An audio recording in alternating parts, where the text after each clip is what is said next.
To many, of course, this might seem as a very good idea, particularly when your husband is literally plummeting in the popularity ratings. We're talking, of course, about our current British Prime Minister, Sir Keir Starmer, the current key holder to the famous Black Door, number 10 Downing Street. But can his wife truly, Lady Victoria, save him? As ever, let me explain.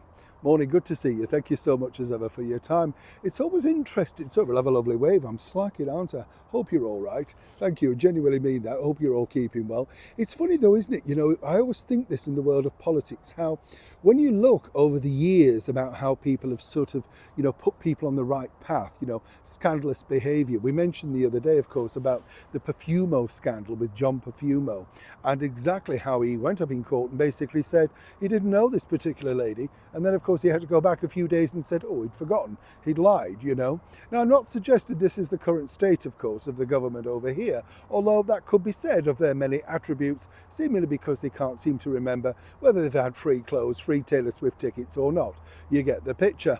Angela Rayner, David Lammy, Yvette Cooper, all seem very, very out of their depth in running what was seemingly a very successful country.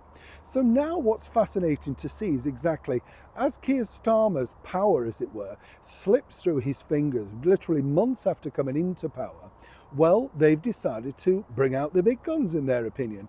And it does sort of take me back to this really cringe-worthy moment, of which I felt very sorry for, when the budding leader of the Conservative Party, William Hague, was at the Blackpool Conference Centre at the Imperial Hotel in the very heart of Blackpool, and they brought his wife down, Fiona, and I just felt so sorry for her. She had to walk down the stairs in this very nice dress, and they all gave her a round of applause as if this was a great achievement. She was an independent woman of her own means, but she was doing it to support her husband. But it was cringeworthy. Now, many people might say the same thing of this, because Lady Starmer is now going to be the front cover girl of this month's coming Tatler magazine. The glossy that's not selling particularly well.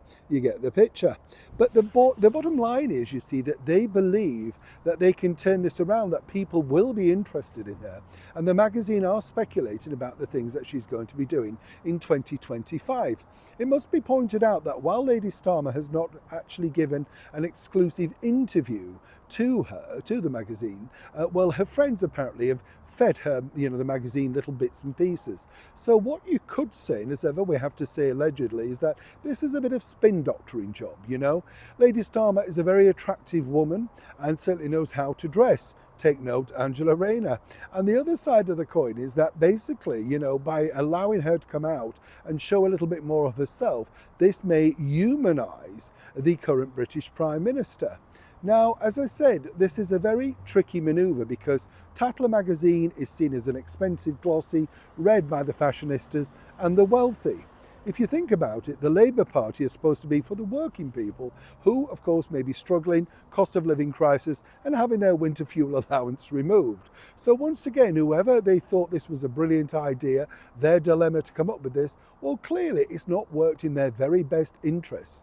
And you see, as it moves further down the line, the bottom line for Lady Starmer is, if this goes wrong, guess who gets the blame? It's always down to the woman in the end though, isn't it? Have you noticed? Neil Sean in the very heart of Yorkshire.